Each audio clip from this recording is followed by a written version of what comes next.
These vendors humiliated a genius kid and his dog in front of everyone. But minutes later, they were on their knees, begging for forgiveness. What happened next will surprise you. Watch until the end, and if you enjoy stories like this, subscribe to the channel so you don't miss the next ones. Lakeside Haven was known throughout Maine for its picture-perfect charm. Colorful Victorian cottages lined cobblestone streets that seemed frozen in time, while the sparkling waters of Crystal Lake reflected the town's quaint beauty. Every morning, the aroma of freshly baked bread and brewing coffee wafted through the air, mingling with the excited chatter of tourists who wandered the main square, captivated by the town's old-world charm. But on this particularly sunny June morning, something was about to disrupt the peaceful routine of everyone in town. Among the visitors strolling through the bustling marketplace, a 12-year-old boy named Ethan Collins walked quietly.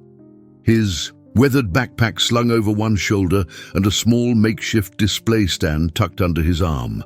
Beside him trotted a golden retriever named Rusty, whose attentive eyes and steady gait made him appear as much of a guardian as a companion. The display stand, once opened, revealed an assortment of handcrafted mechanical toys that Ethan had spent months creating, transforming discarded scraps into miniature works of art capable of surprising movements. Ethan's fingers, though young, possessed an extraordinary ability to bring metal and wood to life. Each toy had been meticulously designed, with gears that meshed perfectly and levers that activated intricate sequences of movement. There were tiny birds that flapped their wings, miniature carousel horses that galloped in circles, and small cars that zigzagged across flat surfaces. What made them special wasn't just their movement, but the soul Ethan had poured into each creation. Finding a small vacant spot near the edge of the town square, Ethan carefully arranged his mechanical marvels on the display stand. Rusty sat obediently beside him, his golden coat gleaming in the morning sunlight as curious glances were cast their way. "You can't set up here, kid," came a gruff voice that belonged to Harold Bennett, owner of Bennett's Antiques and Unofficial, spokesperson for the marketplace vendors. "This area is for licensed businesses only." Ethan looked up, his blue eyes wide with uncertainty. "I'm just trying to sell a few toys, sir. I made them myself." Harold scoffed, his gaze sweeping dismissively over the collection. Homemade junk has no place in Lakeside Haven's premium shopping district. By now, several other shop owners had gathered, including Victoria Palmer from the designer boutique and Marcus Reed from the imported goods store. Their expressions mirrored Harold's contempt. "Those things look like they might fall apart any second," Victoria remarked, wrinkling her nose. "Imagine the liability if a child got hurt." Marcus stepped forward, peering at one of the toys through narrowed eyes. "What are these even supposed to be? They look like trash glued together." Laughter rippled through the small group of vendors, growing louder when Harold deliberately bumped into Ethan's display stand, sending the carefully arranged toys tumbling to the ground. The delicate mechanisms scattered across the cobblestone, some breaking apart upon impact. "Oops," Harold said with mock concern. "Seems they weren't very sturdy after all." Ethan dropped to his knees, the color draining from his face as he began gathering his fallen creations. Rusty immediately joined in, gently picking up pieces in his mouth and placing them in Ethan's hands. The boy fought back tears, his months of painstaking work now scattered and damaged. From across the square, an elderly couple observed the scene with growing concern. Robert and Eleanor Thompson, retirees from Vermont who spent their summers exploring small towns across New England, exchanged troubled glances before making their way toward the commotion. "Excuse me," Robert said firmly, his voice cutting through the vendors' laughter. "What seems to be the problem here?" Harold straightened, immediately adopting a more professional demeanor. "Just maintaining the quality standards of our marketplace, sir. Nothing to concern yourself with." Eleanor, meanwhile, had knelt beside Ethan, her kind eyes taking in the intricate details of one of the toys that had remained intact, a small Ferris wheel that turned when a lever was pulled. "Did you really make this yourself, young man?" she asked, genuine amazement in her voice. Ethan nodded, still clutching broken pieces to his chest. "Yes, Mom. I've been making them for about 2 years now." Eleanor gently took the Ferris wheel, examining it closely before showing it to her husband. "Robert, look at the craftsmanship. It's extraordinary." Robert turned the toy over in his hands, his expression changing from curiosity to admiration. He pulled the small lever and the wheel began to turn smoothly, miniature seats swinging realistically with the motion. "This is remarkable engineering," he said, loud enough for the surrounding vendors to hear. "How much are you asking for this one, son?" Before Ethan could answer, Harold interjected, "Sir, I'd advise against purchasing these items. They're unregulated and potentially hazardous." Robert, a retired mechanical engineer, gave Harold a level look. "I've been working with machines for 40 years, and I can assure you this is exceptional craftsmanship." Turning back to Ethan, he asked again, "How much?" $20, Ethan replied hesitantly. Without hesitation, Robert reached for his wallet and handed Ethan a $20 bill. "It's worth every penny." As Robert demonstrated the toy to Eleanor, a small group of tourists began to gather, their curiosity piqued by the elderly man's enthusiasm. A young mother stepped forward, her daughter peering eagerly at the remaining toys on Ethan's display. "Can I see how this one works?" the little girl asked, pointing to a mechanical butterfly. Ethan carefully picked up the delicate creation and showed her how to wind the small key. When released, the butterfly's wings began to flutter realistically, creating the illusion of flight. The girl's eyes widened in delight. "Mommy, can I have it, please?" More tourists approached, drawn by the growing crowd and the sounds of delight. Ethan, still kneeling on the ground with Rusty vigilantly by his side, found himself surrounded by interested customers, each one captivated by the ingenuity of his creations. Harold and the other vendors watched from a distance, their expressions darkening as the crowd around Ethan continued to grow. What had begun as a moment of cruel entertainment was quickly transforming into something they hadn't anticipated. Among those watching from the periphery was a distinguished-looking man in his early 40s, dressed in casual but clearly expensive attire. Michael Harrington, founder and CEO of Wonderworks Toys, had come to Lakeside Haven for a weekend getaway, seeking escape from the pressures of running his successful company. Instead, he found himself intrigued by the gathering crowd and the young boy at its center. Michael observed quietly as Ethan explained the mechanics behind each toy with surprising eloquence for someone so young. There was something special about the boy, not just his technical skill, but the passion that animated his face as he demonstrated his creations. By mid-afternoon, Ethan had sold nearly all of his undamaged toys. The broken ones remained in his backpack, a painful reminder of the morning's humiliation. But the unexpected success had begun to heal the wound. Rusty remained faithfully at his side, occasionally accepting pats from admiring children who were as drawn to the friendly dog as they were to the magical toys. As the crowd finally began to thin, Michael Harrington approached. He had watched long enough to know that what he was seeing was extraordinary, the kind of raw talent that appeared perhaps once in a generation. "Those are impressive mechanisms," he said, crouching down to Ethan's level. "Especially coming from someone your age." Ethan looked up wary after the morning's experience with the vendors. "Thank you, sir. My name is Michael Harrington," he continued, extending his hand. "I run a company called Wonderworks Toys. We specialize in unique, handcrafted toys that do more than just entertain. They inspire imagination." Ethan's eyes widened slightly, recognition flickering across his face. Even in his small hometown, Wonderworks Toys had a reputation for excellence and innovation. "I'd be interested in seeing more of your work," Michael said, his tone casual, but his eyes serious. "Would you happen to have any other creations?" Before Ethan could respond, a sharp voice cut through their conversation.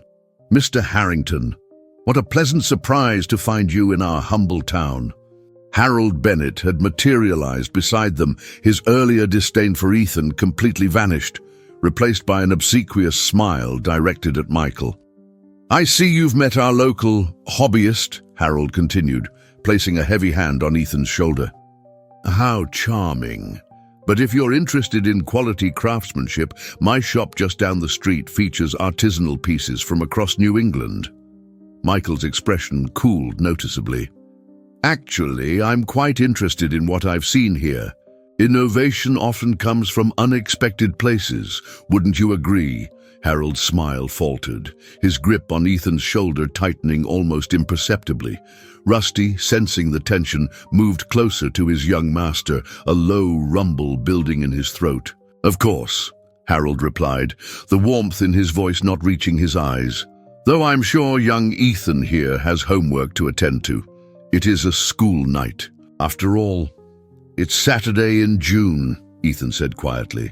Michael suppressed a smile. "Perhaps you could show me more of your work tomorrow, Ethan?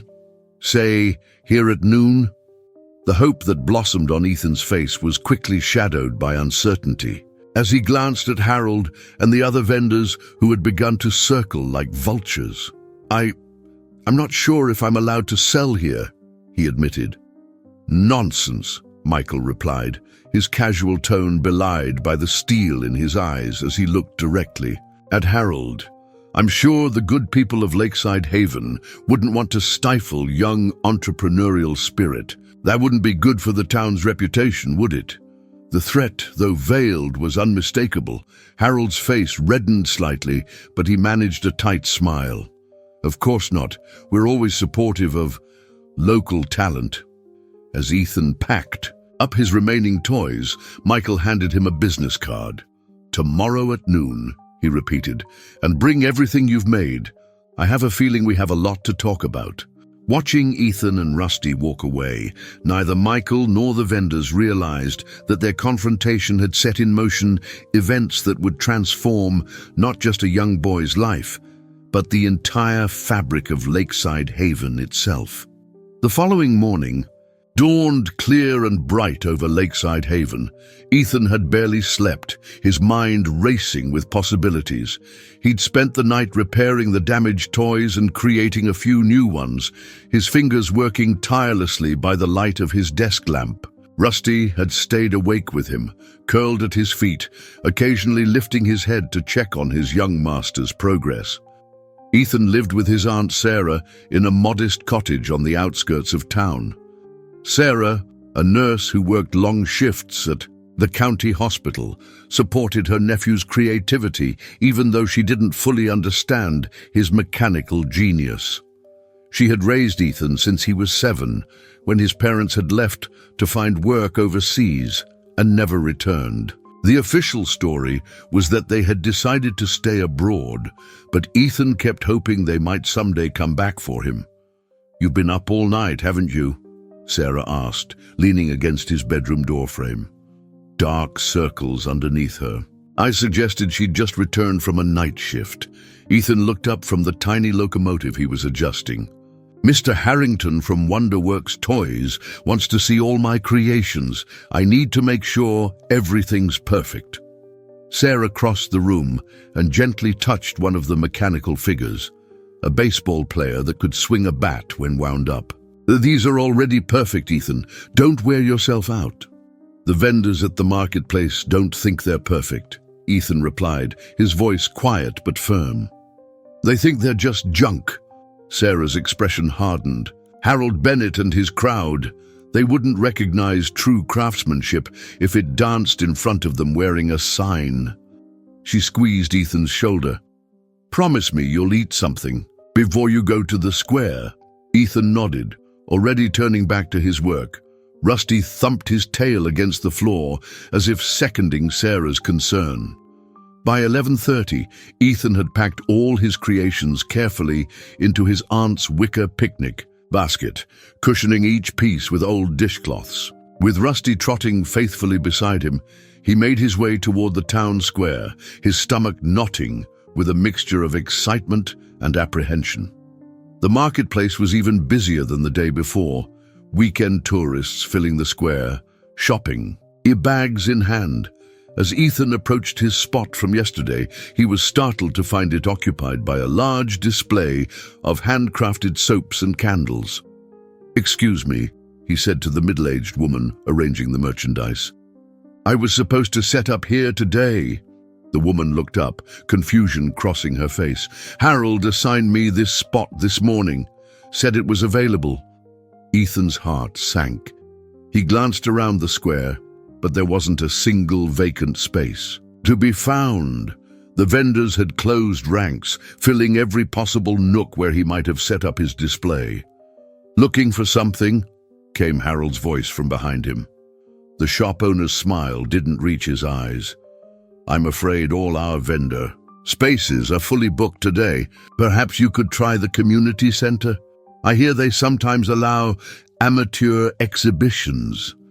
The community center was on the opposite side of town, far from the tourist traffic. Ethan knew exactly what Harold was doing, but he felt powerless to stop it. "Mr. Harrington is meeting me here at noon," Ethan said, trying to keep his voice steady. Harold shrugged, feigning sympathy. "Business is business, son. First come, first served." With that, he turned and walked away, satisfaction evident in his stride. Rusty nudged Ethan's hand with his nose, sensing his distress. Ethan absently patted the dog's head, trying to figure out what to do.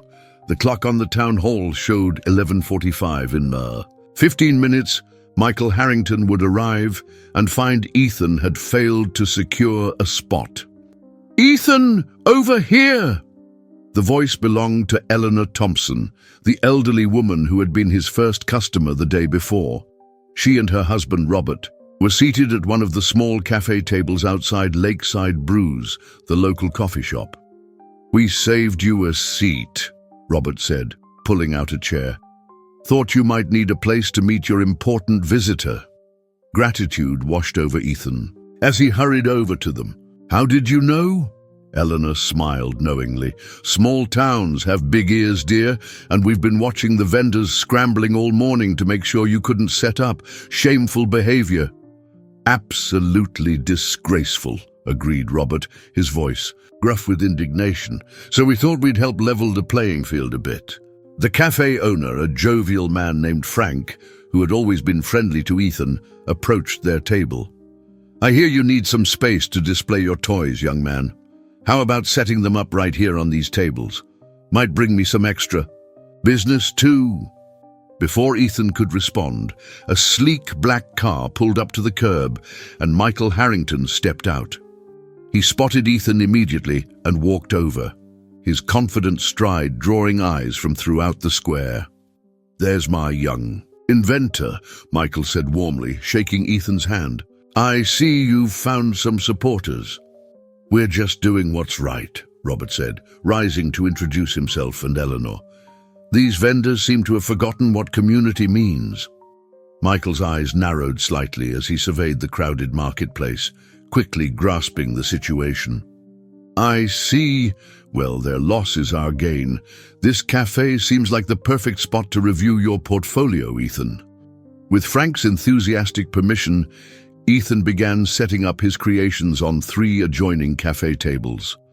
As each mechanical marvel emerged from the basket, a small crowd began to gather, first curious children, then their parents, and soon a substantial ring of onlookers surrounded them. Michael examined each toy carefully, asking detailed questions about the mechanisms and the inspiration behind them. His expression grew increasingly impressed as Ethan demonstrated a miniature Ferris wheel, a wind-up train that could change tracks, and a series of animated animal figures. "The detail work is extraordinary," Michael said, holding up a tiny carousel to the light. "How did you learn to do this?" Ethan shrugged, a hint of color rising in his cheeks. "I just see how things should fit together. I started taking apart old alarm clocks when I was 6. After a while, I started making my own things.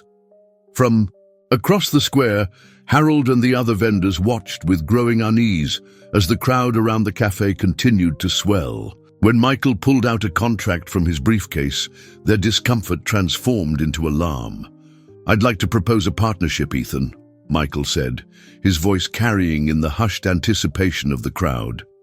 "Wonderworks would provide materials, workspace, and distribution. You would retain creative control and receive proper compensation for your designs. We could start with a limited edition collection based on these prototypes." Eleanor gasped softly, grasping her husband's hand. Robert beamed with pride, as if Ethan were his own grandson. "A real toy line?" Ethan asked, his voice barely above a whisper. "Not just any toy line," Michael replied. "A signature collection with your name on every box. These aren't just toys, Ethan. They're works of art that happen to be playable." As Michael explained the details of the contract, Harold huddled with Victoria, Marcus, and several other vendors in front of Bennett's Antiques.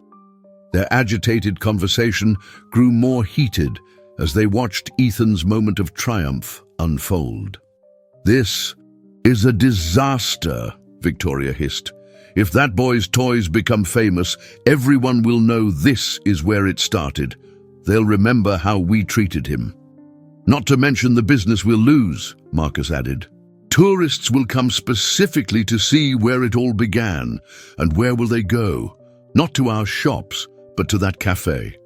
Harold's face had turned an alarming shade of red. "It's not going to happen.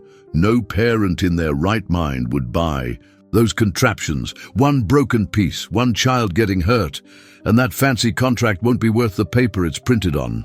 The seed of an idea took root in Harold's mind. "Safety concerns," he murmured. "That's our angle. Those toys haven't been properly tested or certified. Who knows what hazards they might pose?" Victoria caught on immediately.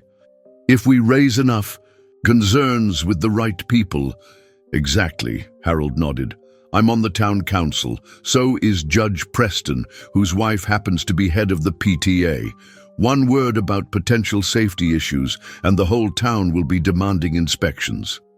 By the time Ethan and Michael had finished reviewing the contract, with Robert offering occasional advice as a former businessman himself, a plan had been set in motion across the square. Harold was on his phone, his voice low but urgent as he spoke to various influential townspeople. Michael and Ethan shook hands, both smiling broadly. "I'll have my lawyers draw up the final paperwork. In the meantime, I'd like you to start working on some new designs. Think you can have prototypes ready for our summer showcase in 3 weeks?" Ethan nodded eagerly. "Definitely. Excellent. I'll arrange for supplies to be delivered to your home tomorrow." Michael handed Ethan an envelope. "Consider this an advance on your first collection." As Michael prepared to leave, promising to return the following weekend to check on Ethan's progress, a stern-looking woman in a tailored suit approached their table. Linda Preston, wife of Judge Preston and president of the Lakeside Haven PTA, wore an expression of grave concern. "Mr. Harrington, I presume?" "I'm Linda Preston. I understand you're planning to market these devices to children." Michael straightened, immediately recognizing the challenge in her tone. "They're mechanical toys, Mrs. Preston, designed by this very talented young man." Linda's gaze swept dismissively over Ethan's creations. "I'm concerned about safety standards. Have these toys undergone proper testing? Do they meet federal guidelines for children's products?" "That's precisely what Wonderworks will ensure happens," Michael replied smoothly. "Our company has an impeccable safety record." "Nevertheless," Linda continued, "as president of the PTA and a concerned citizen, I must insist that no sales or promotional activities continue until proper inspections have been conducted." She turned to address the crowd. "Parents, please be advised that these toys have not been safety certified." A murmur of concern rippled through the gathering. Parents who had been on the verge of placing orders suddenly pulled their children. Becca, Michael's expression hardened. This is a preliminary showing, Mrs. Preston, not a sales event. All products will meet or exceed safety standards before reaching consumers. See that they do, Linda replied crisply. In the meantime, I've spoken with Mayor Thompson, and he agrees that public displays of uncertified children's products should not continue without proper permits. From the edge of the crowd, Harold and the other vendors watched with satisfaction as uncertainty replaced excitement in the faces of the onlookers. Their plan was working perfectly. As Linda walked away, Michael leaned close to Ethan. Don't worry about this. It's a standard business tactic. Create doubt to slow down the competition. He squeezed Ethan's shoulder reassuringly. Trust me, I've dealt with this before. We'll get through it. But as the crowd dispersed and Ethan began packing his toys back into the basket, he couldn't shake the feeling that something more sinister. The business competition was at work. Across the square, Harold Bennett watched him with undisguised satisfaction, raising his coffee cup in a mock toast when their eyes met. Rusty, who had remained quietly vigilant throughout the confrontation, suddenly stiffened, his attention fixed on something behind the vendors' shops. Ethan followed his gaze, but could see nothing unusual among the delivery vans and storage sheds that lined the back of the marketplace. "What is it, boy?" Ethan asked softly. Rusty whined, taking a few steps toward the storage area before looking. Back at Ethan questioningly. "We'll check it out later," Ethan promised, scratching behind the dog's ears. "Right now, we need to get these home safely." As they left the square, neither boy nor dog noticed Harold slipping into the storage area, carrying something that looked suspiciously like one of Ethan's mechanical toys. Monday morning brought a knock on Aunt Sarah's door. Ethan opened it to find a delivery man holding a large package labeled Wonderworks Toys, Priority Materials. Inside were high-quality gears, springs, tools, and materials far superior to the salvaged parts Ethan had been working with. A note from Michael read, "Create without limits. Looking forward to seeing what you design. M.H." Ethan spent the day setting up a proper workspace in the small sunroom at the back of the cottage. Aunt Sarah had cleared out the rarely used space, moving her potted plants to the porch to give Ethan room to work. By afternoon, he was deeply absorbed in creating new prototypes, with Rusty dozing contentedly nearby. The ringing phone barely registered until Sarah called his name. "Ethan, it's for you. Someone from the town hall." The voice on the line belonged to Mayor Thompson, a man Ethan had seen at community events but had never spoken to directly. "Young man, I've received some concerning reports about your toy-making activities. Several citizens have filed formal complaints claiming your products pose significant safety hazards." "That's not true," Ethan protested. "My toys are carefully built." "Nevertheless," the mayor interrupted, "as a matter of public safety, I'm issuing a temporary cease and desist order.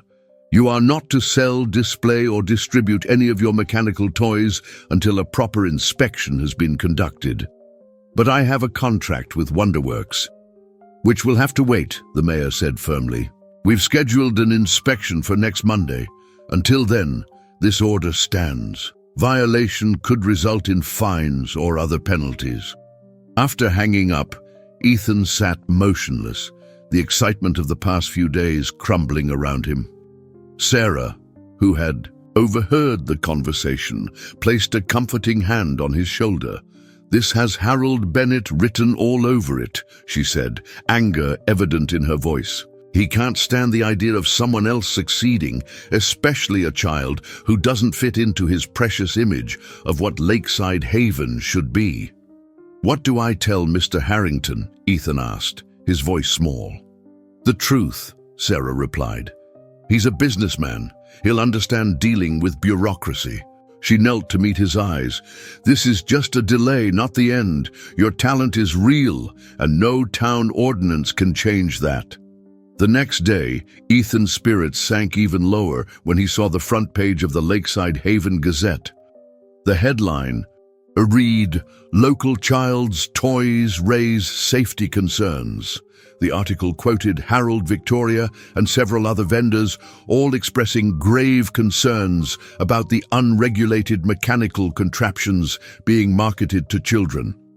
Linda Preston was quoted extensively, talking about the PTA's commitment to protecting children from potential hazards. Worst of all was a photograph showing what appeared to be one of Ethan's toys with a jagged broken edge, described in the caption as the type of dangerous component that could cause serious injury. "That's not one of mine," Ethan said, staring at the photo in disbelief.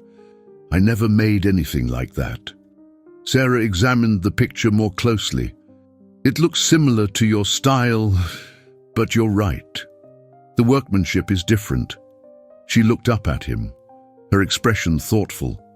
"Someone went to a lot of trouble to make this look like your work."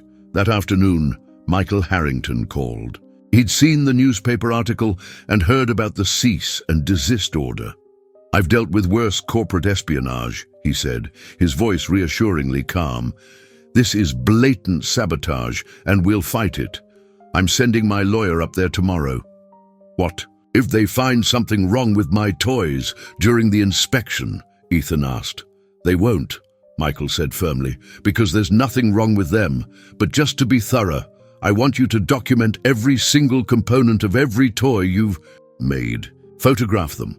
Write down the materials and mechanisms. We'll create a complete record to prove your designs are safe."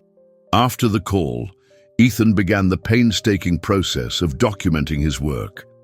As he photographed and catalogued each creation, his frustration grew. He knew his toys were safe. He'd been careful about every edge, every moving part. The idea that someone had deliberately created a dangerous imitation to frame him made his stomach churn.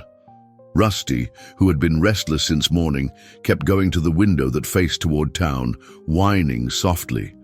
Finally, as evening approached, Ethan put down his camera. "You want to go for a walk, boy? Maybe check out what you were so interested in yesterday?"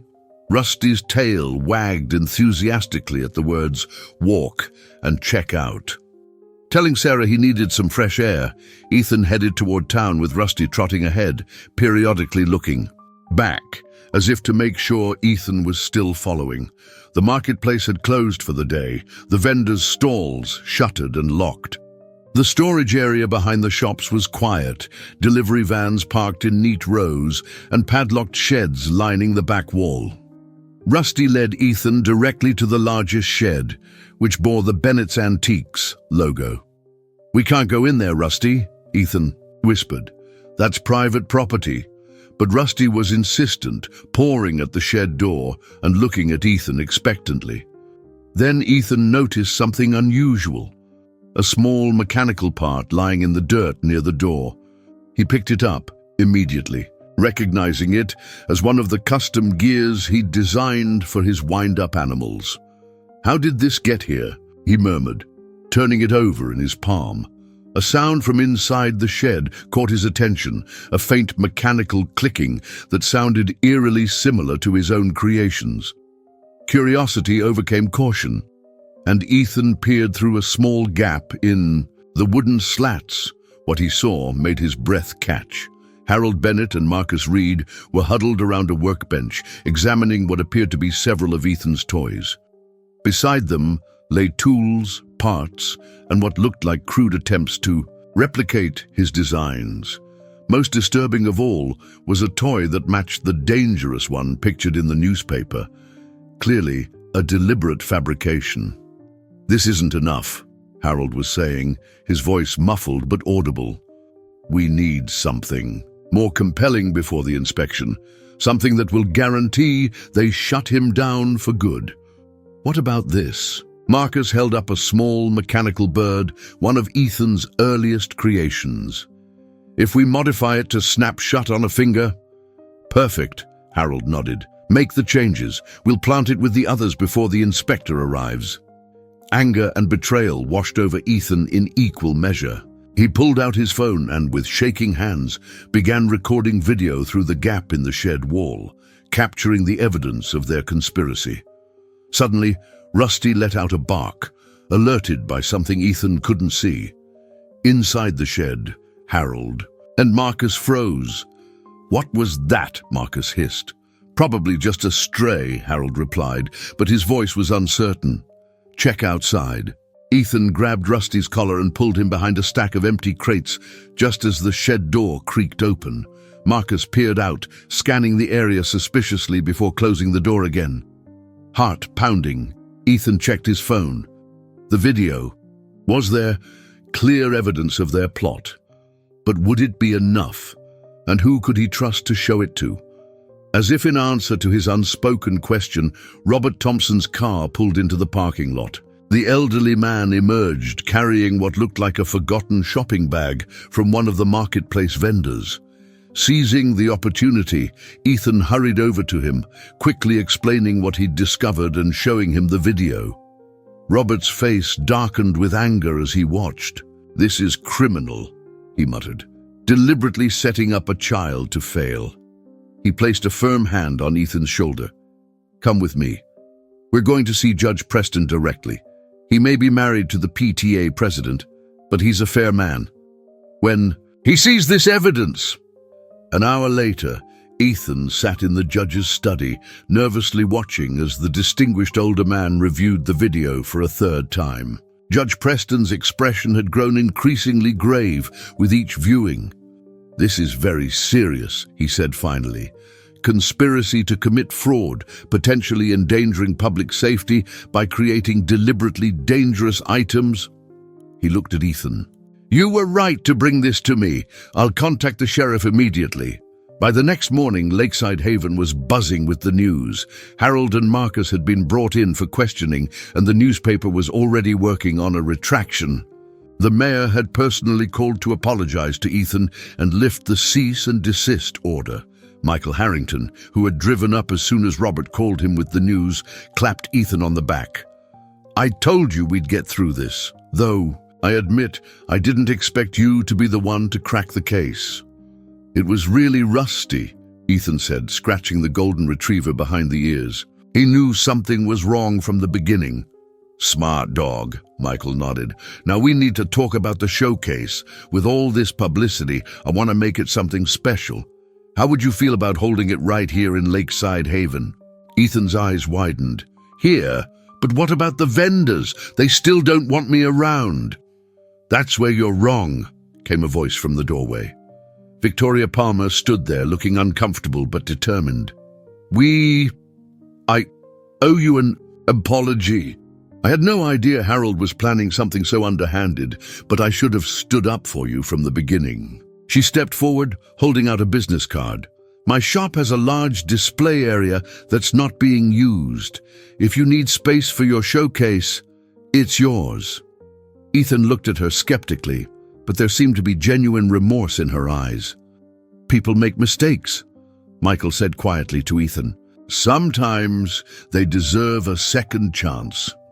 After Victoria left, promising to rally the other vendors in support of the showcase, Michael turned to Ethan with a serious expression. "The next 3 weeks are going to be intense.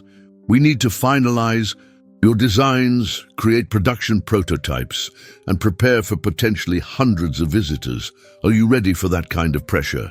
Ethan glanced at his workspace, where his newest creations were taking shape, then at Rusty, who gazed back with unwavering loyalty. Finally, he looked at Sarah, who nodded encouragingly. "I'm ready," he said, surprising himself with the confidence in his voice. The following weeks passed in a blur of activity. Wonderworks sent a team of engineers to work with Ethan, helping him refine his designs while carefully preserving his unique creative vision. Robert and Eleanor Thompson became unofficial publicists, spreading the word about the upcoming showcase throughout New England's tourism networks. Most surprising was the gradual change in the town's attitude. Vendors who had once scorned Ethan now greeted him warmly, offering space and support for the event. Children stopped him on the street, asking questions about his toys and when they could buy them. Even Linda Preston, after a private meeting with Judge Preston, during which the video evidence was presumably shown, publicly declared her support for Lakeside Haven's young inventor. Harold and Marcus, facing potential legal charges, had been conspicuously absent from town affairs. Rumors suggested they were negotiating a settlement that would include community service and public apologies. 3 days before the showcase, Victoria made good on her promise, clearing out her boutique's main display area and helping Ethan set up an elaborate presentation of his toys. Other vendors contributed decorations, refreshments, and additional space when it became clear that Victoria's shop alone wouldn't be enough to accommodate the expected crowd. The night before the showcase, Ethan sat on the porch of the cottage, Rusty's head resting on his lap as he gazed at the star-filled sky. Sarah joined him, bringing hot chocolate and cookies. "Nervous about tomorrow?" she asked. Ethan nodded. What if something goes wrong? What if people don't like the toys as much as Mr. Harrington thinks they will? "Then you'll learn from it and make better ones next time," Sarah replied simply. "But that's not going to happen. Your work is special, Ethan. I've always known it, even when I didn't understand how your little contraptions worked." She hesitated, then added, "Your parents would be proud, you know." Ethan looked down, absently stroking Rusty's fur. "Do you think they'll ever come back?" Sarah's expression softened. "I don't know, honey. But I do know that they're missing out on something amazing, watching you grow into the remarkable person you're becoming." They sat in companionable silence for a while, until Sarah noticed Ethan stifling a yawn. "Bedtime, inventor. Tomorrow's your big day." As Ethan drifted off to sleep, Rusty curled protectively at his feet. He felt a strange mixture of excitement and peace. Whatever happened tomorrow, he had already accomplished something important. He had stood up for himself and his creations, and in doing so, had begun to change the heart of an entire town. The morning of the showcase dawned bright and clear, as if nature itself approved of the day's events. Ethan arrived at Victoria's boutique early to make final adjustments to his display, only to find a line already forming outside. News vans from regional stations were setting up cameras, and a banner stretched across the main street proclaiming, "Wonderworks presents the Ethan Collins collection."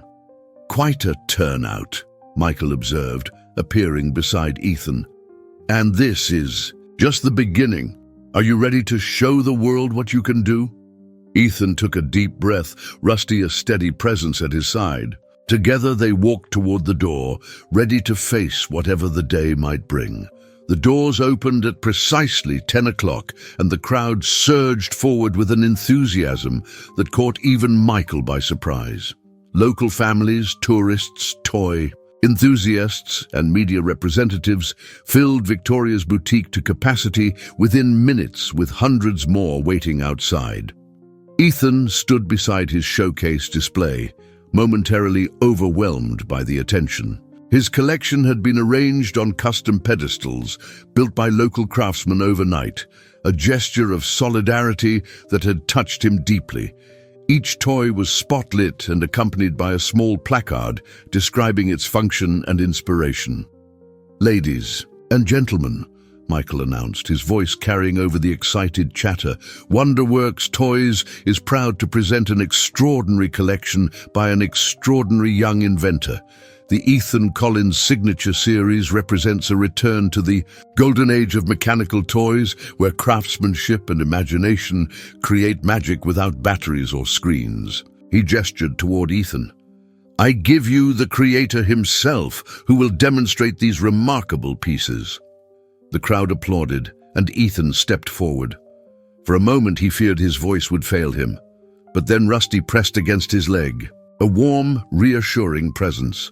Drawing strength from his faithful companion, Ethan began to speak. "Thank you all for coming," he said, his voice gaining confidence with each word. "These toys came from hours of experimenting, failing, and trying. Again, each one has a story."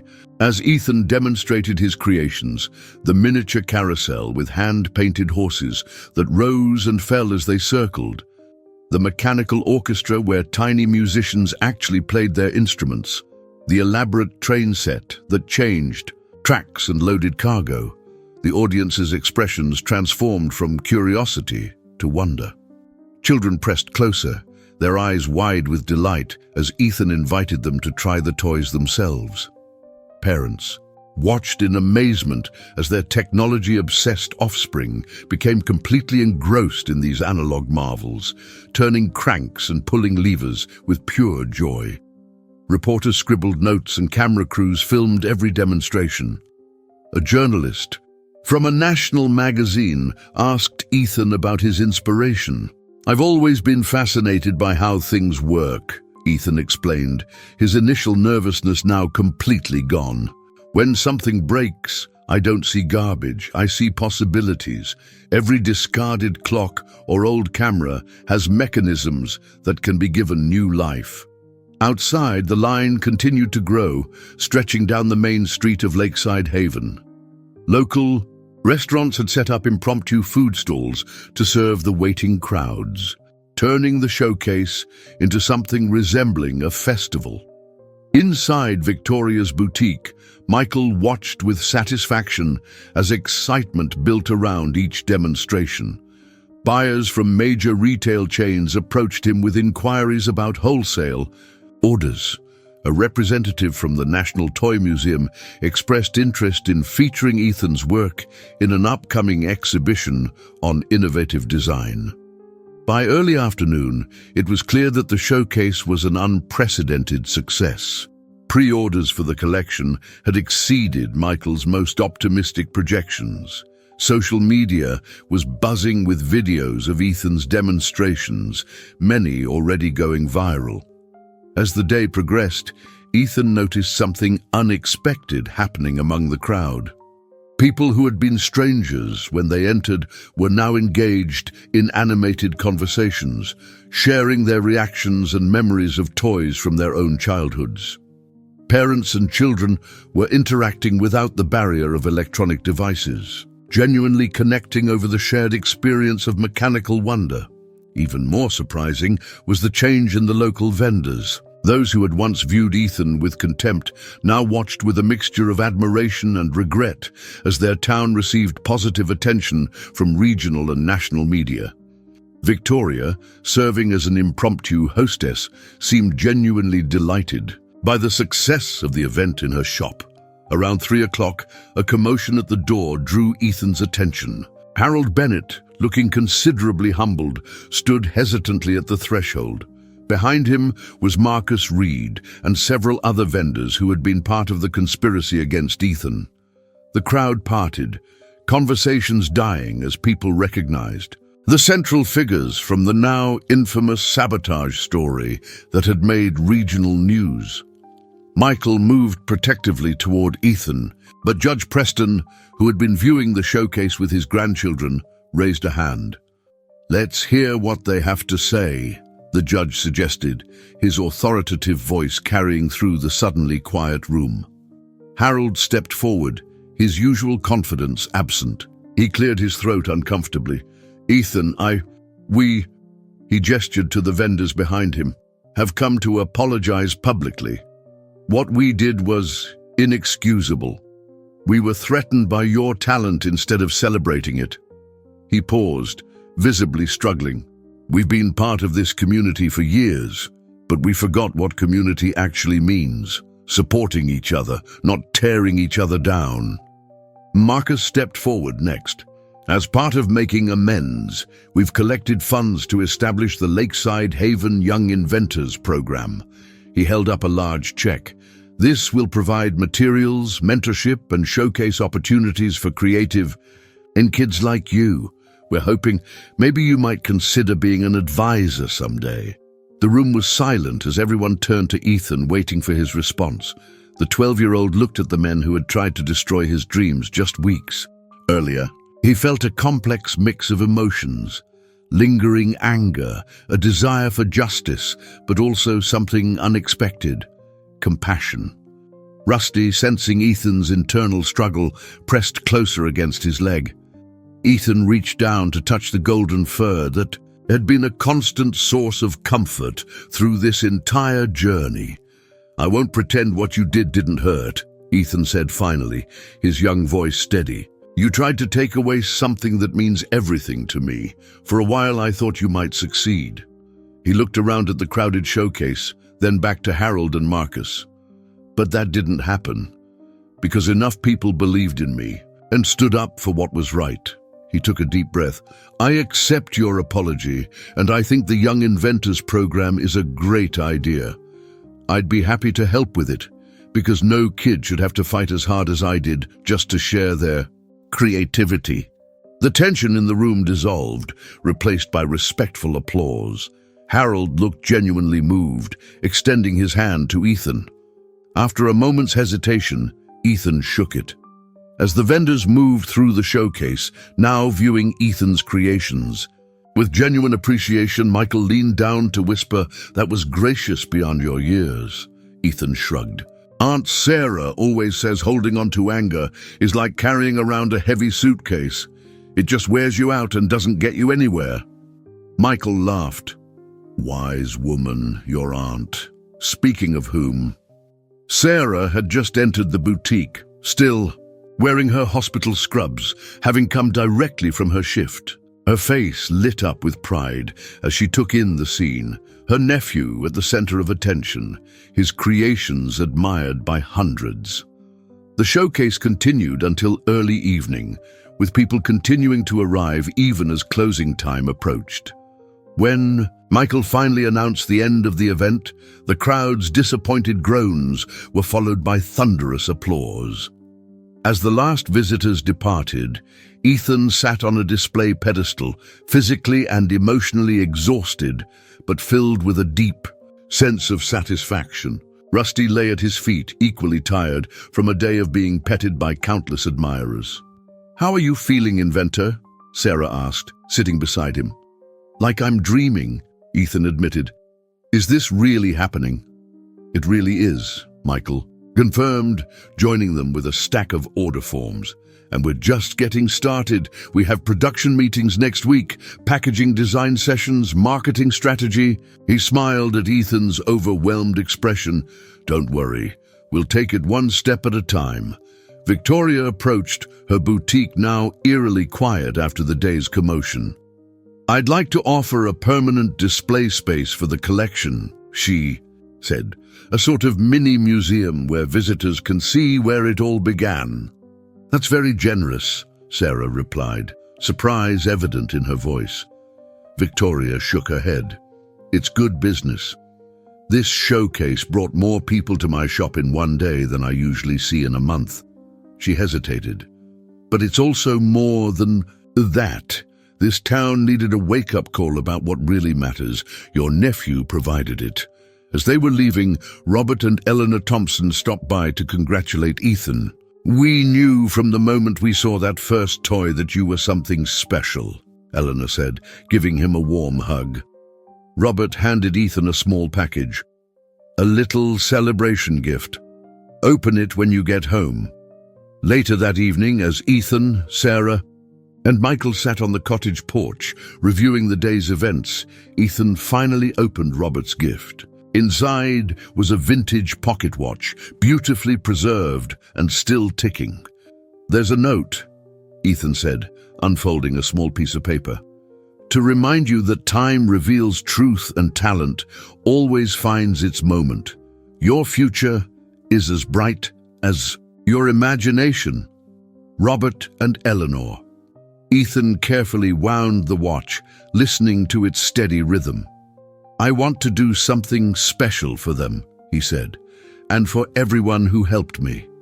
"Like what?" Sarah asked. Ethan's eyes lit up with a familiar spark of inspiration. "A new toy, something that represents Lakeside Haven and the people here. Something that tells this story." "Sounds perfect for the centerpiece of your collection," Michael agreed. "What are you thinking?" "A miniature of the town," Ethan began, his hands moving as if already building it in his mind. With the lake, the square, the shops, all with moving parts, people strolling, boats sailing, and at the center... "Let me guess," Sarah smiled. "A boy and his dog." "Not just any dog," Ethan corrected, reaching down to stroke Rusty's golden head. "The best dog in the world, who always knew where to look for the truth." 3 months later, Lakeside Haven in Motion became the signature piece of the Ethan Collins collection, which sold out its initial production run within weeks of hitting store shelves. The intricate miniature town, complete with dozens of moving elements activated by a simple hand crank, was featured in design magazines and holiday gift guides nationwide. The Lakeside Haven Young Inventors Program received hundreds of applications. In its first year, with Ethan serving as its youngest mentor, Harold and Marcus, true to their word, devoted themselves to making amends through community service, eventually becoming genuine supporters of creative youth initiatives. Victoria's Museum Corner became a popular tourist attraction, with visitors from across the country coming to see where the boy wonder of mechanical toys got his start. The economic boost to the town was significant, but more important was the change in the community's spirit, a new appreciation for nurturing talent wherever it might be found. As for Ethan and Rusty, they remained inseparable partners in creativity.